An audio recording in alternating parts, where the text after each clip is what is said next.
ಮೇಳಕ್ಕೆ ತೆರಳಿದಂತಹ ಬೆಳಗಾವಿ ಮೂಲದ 4 ಕಾಲ್ತುಳಿತಕ್ಕೆ ಬಲಿಯಾಗಿದ್ದಾರೆ. ಮೃತ ಮೇಘಾ ಅವರ ತಂದೆ ಪಬ್ಲಿಕ್ ಟಿವಿ ಜೊತೆಗೆ ಮಾತನಾಡಿದ್ದಾರೆ. ಕಾಲ್ತುಳಿತ ಆಗಿರುವ ಕುರಿತು ನನಗೆ ರಾತ್ರಿ 2 ಗಂಟೆಗೆ ಮಾಹಿತಿ ಸಿಕ್ಕಿತ್ತು. ನಿನ್ನೆ ಬೆಳಗ್ಗೆ 7 ಗಂಟೆಗೆ ಇಬ್ಬರು ನೋ ಮೋರ್ ಅಂತ ವಿಷಯ ಗೊತ್ತಾಯಿತು. ಜನಜಂಗುಳಿ ಕುರಿತು ಮಗಳು ಮಾಹಿತಿ ಕೊಟ್ಟಿದ್ಲು. ಶೀಘ್ರದಲ್ಲೇ ಮಗಳಿಗೆ ಮದುವೆ ಮಾಡೋದಕ್ಕೆ ನಿರ್ಧಾರ ಮಾಡಿದ್ದೆ, ಬಟ್ ಹೀಗಾಗೋಯ್ತು ಅಂತ ಮೇಘಾ ಅವರ ತಂದೆ ದೀಪಕ್ ನಮ್ಮ ಜೊತೆಗೆ ಮಾತಾಡಿದ್ದಾರೆ. ಬೆಳಗಾವಿಯಿಂದ ಪ್ರಯಾಗರಾಜಕ್ಕೆ ಮಹಾಕುಂಭ ಮೇಳಕ್ಕೆ ತೆರಳಿದಂಥ ಬೆಳಗಾವಿ ನಗರದ ಜ್ಯೋತಿ ಹತ್ತರ್ವಟ್ ಹಾಗೂ ಮೇಘಾ ಹತ್ತರ್ವಟ್ ತಾಯಿ ಮಗಳು ಇಬ್ಬರು ಕೂಡ ಸಾವನ್ನಪ್ಪಿರುವಂಥದ್ದು. ಈ ಬಗ್ಗೆ ಅವರ ಕುಟುಂಬದಲ್ಲಿ ಸಾಕಷ್ಟು ಒಂದು ರೀತಿಯಾದಂಥ ಮೌನ ಮುಡಿಗಟ್ಟಿರುವಂಥದ್ದು. ಈ ಬಗ್ಗೆ ಮಾತಾಡೋದಕ್ಕೆ ಸ್ವತಃ ಜ್ಯೋತಿ ಹತ್ತರ್ವಟ್ ಅವರ ಪತಿ ಹಾಗೂ ಮೇಘಾ ಹತ್ತರ್ವಟ್ ಅವರ ತಂದೆ ನಮ್ಮ ಜೊತೆಗಿದ್ದಾರೆ. ಅವರನ್ನೇ ಮಾತಾಡ್ಸೋಣ. ಮಗಳು ಫ್ರೆಂಡ್ ಒಬ್ರು ಇದ್ದಾರೆ. ಅವರು ಹೆಣ್ಮಗಳು ಹೇಳಿದಂಗೆ ನನಗೂ ನಾನು ನಿಮಗೆ ಬಿದ್ದಿದ್ದ ಜಾಗ ಹೇಳಲಿಕ್ಕಾಗೋದಿಲ್ಲ, ಅಂಥ ಜಾಗಕ್ಕೆ ನನಗೂ ಏಟು ಬಿದ್ದಿದೆ. ಅದಕ್ಕೆ ನಾನು ಎಂಜಾಯ್ಡ್ ಆಗ್ಯಾನಿ, ಸೀರಿಯಸ್ ಆಗ್ಯದ ನನಗೂ. ಮತ್ತು ಮೇಘು ಎಲ್ಲಿದ್ದಾಳೆ ನನಗೆ ಗಮನಕ್ಕಿಲ್ಲ, ಪರಿಸ್ಥಿತಿ ಹಿಂಗಾಗ್ಯದ ಅನ್ನೋದು ವಿಷಯ ಹೇಳಿದರು. ಆಮೇಲೆ ಅದರ ನಂತರ ಮತ್ತೊಬ್ಬರು ಇಲ್ಲಿ ವಿದ್ಯಾ ಸಾಬಡೆ ಅಂತಿದ್ದಾರೆ, ಅವರು ವಿಷಯ ತಿಳಿಸಿದ್ರು. ಆಮೇಲೆ ಯಾರ್ಯಾರು ಎಲ್ಲಿದ್ದಾರೆ, ನಾವು ಆರಾಮಿದ್ದೀವಿ, ಅವರಿಬ್ಬರು ಎಲ್ಲಿದ್ದಾರೆ ಗಮನಕ್ಕೆ ಬರ್ತಾ ಇಲ್ಲ, ಹಿಂಗೆ ಹೇಳಿದರು. ಆಮೇಲೆ ಅವರು ಇವ್ರ ಕಡೆಯಿಂದ ನಾನು ಚಿದಂಬರ ಪಾಟೀಲ್ ಅಂತ ಇವರು ಪ್ರಮುಖರು ಏನು ತೊಗೊಂಡೋಗಿದ್ರು, ಅವ್ರ ಜೊತೆ ಸಂಪರ್ಕ ಮಾಡಿದ್ದೆ ನಾನು. ಅವ್ರ ಜೊತೆ ಸಂಪರ್ಕ ಮಾಡಿದಾಗ ಇಲ್ಲ ನಾನು ಅದು ಗಮನಿಸೇನಿ, ನನಗೂ ಗಮನಕ್ಕದದು, ನಾ ಯಾವ ದವಾಖಾನೆಗೆ ಇದ್ದಾರೆ ನನಗೂ ಗೊತ್ತಿಲ್ಲ, ನಾವು ಹೊಂಟೇನೀಗ ಅಲ್ಲೇ ಯಾವ ದವಾಖಾನೆ ನೋಡ್ಕೊಂಡು ನಿಮಗೆ ಅಲ್ಲಿದ್ದು ಪರಿಸ್ಥಿತಿ ಮಾಹಿತಿ ಕೊಡ್ತೇವೆ ಅಂತ ಹೇಳಿದ್ರು. ಅವ್ರು ಸತತ ಸಂಪರ್ಕ ಒಳಗಿದ್ದೆ. ಅವರು ಪ್ರಯತ್ನ ಮಾಡಿದರು, 2 ದವಾಖಾನೆ ಹೋಗಿ ನೋಡಿದ್ರು ಅವರು.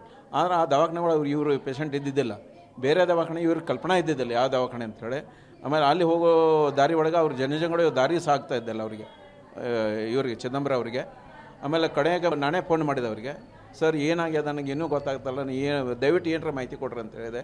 ಅವ್ರ ತಾಯಿಗೆ ನಾನು ಏನು ವಿಷಯ ಹೇಳಬೇಕಾಗ್ಯದ, ಅವ್ರ ಮನೆ ಅವರು ಭಾರತೀಯ ಅಂತ ಇದ್ದಾರೆ, ಅವ್ರ ಮಗಳ ಗೆಳತಿ, ಅವ್ರಿಗೂ ಏನರ ಮಾಹಿತಿ ಕೊಡಬೇಕಾಗ್ಯದ, ನನಗೇನು ಗಮನಕ್ಕೆ ಬರ್ತಾಯಿಲ್ಲ, ನನಗೆ ದಯವಿಟ್ಟು ಮಾಹಿತಿ ಕೊಡಿ ಅಂತಂದೆ. ಇಲ್ಲ ಸರ್ ಅವರೆಲ್ಲರೂ ಚಲೋ ಇದ್ದಾರೆ, ಬಟ್ ನಿಮ್ಮ ಕುಟುಂಬ ಮಾತ್ರ ಇಬ್ಬರು ಇವತ್ತು ನೋ ಮೋರ್ ಅಂತ ವಿಷಯ ಹೇಳಿದ್ರು 3 ಗಂಟೆಗೆ. ಸರ್ ಬ್ರಾಹ್ಮಿ ಮುಹೂರ್ತದಲ್ಲಿ ಸ್ನಾನ ಮಾಡೋದೇನೋ ಪ್ಲ್ಯಾನ್ ಮಾಡ್ಕೊಂಡಿದ್ದಾರೆ ಏನು? ಸ್ನಾನ ಸಂಬಂಧ ಅವ್ರು ಪ್ರಯತ್ನ ಮಾಡಲಿದ್ರು.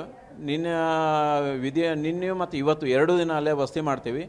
ಮುಂಚಿನ ದಿನ ಸ್ನಾನ ಮಾಡ್ತೀವಿ, 2ನೇ ದಿನ ಸಾಧ್ಯ ಆದ್ರೆ ನಾನು ಮಾಡಿಕೊಂಡು ಮುಂದೆ ನಮ್ಮ ಜೀವನ ಧನ್ಯ ಮಾಡಿಕೊಂಡು ಆಮೇಲೆ ಈ ಕಡೆ ಬರ್ತೇವೆ ಅಂತ ಅವ್ರ ಯೋಚನೆ ಇತ್ತು. ಸರ್ ನೀವೇನು ಕೊನೆ ಮಾತು ಏನು ಮಾತಾಡಿ ಸರ್? ಮಗಳ ಜೊತೆಗೆ ಪತ್ನಿ ಜೊತೆಗೆ ಏನು ಮಾತಾಡಿದ್ರಿ ಸರ್? ಕೊನೆ ಮಾತು ಯಾವಾಗ ಮಾತಾಡಿದ್ರು? ವಿಡಿಯೋ ಕಾಲ್ ಜೊತೆ ಮಾತಾಡಿದೆ, ಮಗಳೇ ಮಾತಾಡಿದ್ರು ನನಗೆ ವಿಡಿಯೋ ಕಾಲ್ ಮಾಡಿಕೊಂಡು. ಆಮೇಲೆ ಅವಾಗ ಅಂದೋಳಕ್ಕೆ ಇಲ್ಲ ಇಬ್ಬರು ನಾವು ಸೇಫ್ ಇದ್ದೇವೆ, ಚಳಿ ಇದೆ, ಸ್ವಲ್ಪ ಜನಜಂಗುಳಿದೆ, ಸರಿಯಾಗಿ ನಮ್ಮ ಕೋಆಪ್ರೇಷನ್ ಇವರು ಟ್ರಾವೆಲರ್ಸ್ ಕೊಟ್ಟಾರ, ಊಟ ವಸ್ತು ಏನೂ ಸಮಸ್ಯೆ ಇಲ್ಲ. ಅದು ಜನಜಂಗುಳಿ ಸಂಬಂಧ ನಮಗೆ ಮುಂದೆ ಹೆಜ್ಜೆ ಇಡ್ಲಿಕ್ಕೆ ಆಗ್ತಾ ಇಲ್ಲ, ಸ್ವಲ್ಪ ಇದಾಗ್ಯದ, ನಾಳೆ ಬೆಳಗ್ಗೆ ಫೋನ್ ಮಾಡ್ತೆ ಅಂತ ವಿಷಯ ಹೇಳಿದರು. ಮಗಳು ಮದುವೆನೂ ಕೂಡ ಫಿಕ್ಸ್ ಮಾಡಿದ್ರೆ ಇಲ್ಲ ಫಿಕ್ಸ್ ಮಾಡಿಲ್ಲ, ಆ ಪ್ರಯತ್ನ ಒಳಗಿದ್ದೆ ನಾನು. ಮಾರ್ಚ್ ನಂತರ ಅವರು ಬರ್ತಾನೆ ಅಂತ ಹೇಳಿದರು. ಅವ್ರ ಪತ್ರಿಕಾನು ಕೂಡಿ ಬಂದಿತ್ತು ಅಂದ್ಕೂಡಲೇ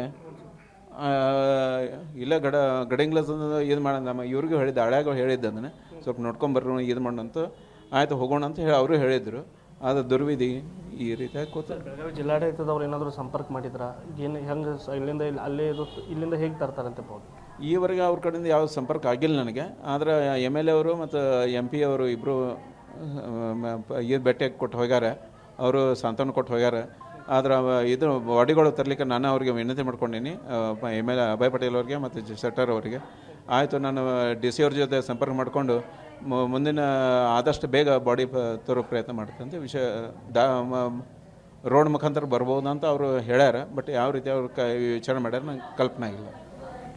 ಇಷ್ಟು ಏನು ಮೇಘಾ ಅವರ ತಂದೆಯ ಮಾತುಗಳು. ಒಂದು ರೀತಿಯಾದಂಥ ಬೆಳಗಾವಿ ಜಿಲ್ಲಾಡಳಿತ ಇದುವರೆಗೂ ಯಾವುದೇ ನಮ್ಮನ್ನು ಸಂಪರ್ಕ ಮಾಡಿಲ್ಲ. ಆದರೆ ಶಾಸಕರು ಸಂಸದರು ಭೇಟಿ ಮಾಡಿದ್ದಾರೆ, ಏನು ಬಾಡಿಗಳನ್ನ ಹೇಗೆ ತರಬೇಕು ಅನ್ನೋದು ಕುರಿತು ಚರ್ಚೆ ಮಾಡಿದ್ದಾರೆ ಅನ್ನೋ ಮಾತುಗಳನ್ನ ಹೇಳ್ತಿರುವಂಥದ್ದು. ಕ್ಯಾಮ್ರಾಮನ್ ಸುನಿಲ್ ಜೊತೆ ಚೇತನ್, ಪಬ್ಲಿಕ್ ಟಿವಿ, ಬೆಳಗಾವಿ.